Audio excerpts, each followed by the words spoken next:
शाह साहब, एक और सवाल है कि वालिदैन ने हज नहीं किया और औलाद पर हज फ़र्ज़ हो गया, तो क्या वालिदैन से पहले हज कर सकता है?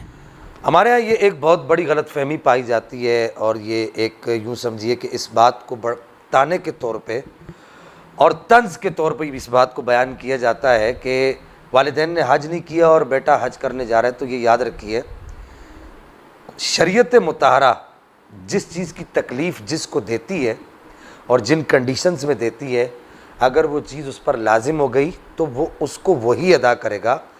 किसी और के अदा करने ना करने से इसके अदा करने ना करने पर कोई फ़र्क नहीं पड़ेगा। इसको ऐसे समझ लीजिए कि अगर एक आदमी है, मैं इसको एक मिसाल से आपको समझाता हूँ कि एक आदमी है, उसके वालिद साहब रोज़ा नहीं रख सकते और ये कहा जाए कि जी वालिद तो रोज़ा रखता नहीं है तो बेटा रोज़ा रख रहा है, कि इस पे रोज़े कैसे फ़र्ज़ हो गए।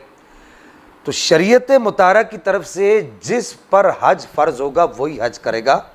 अगर बेटे पर हज फ़र्ज़ है, वलिल्लाहि अलन्नासी हज्जुल बैति मन इस्तता इलैहि सबीला के तहत बेटा आता है, तो वो अपनी तरफ से फ़र्ज़ अदा करेगा, उसका फ़र्ज़ अदा हो भी जाएगा।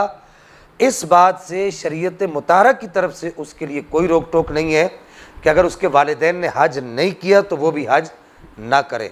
शरीयत मुतारा इजाज़त देती है, बल्कि हुक्म देती है कि वही आदमी हज करेगा जिस पर हज फ़र्ज़ होता है।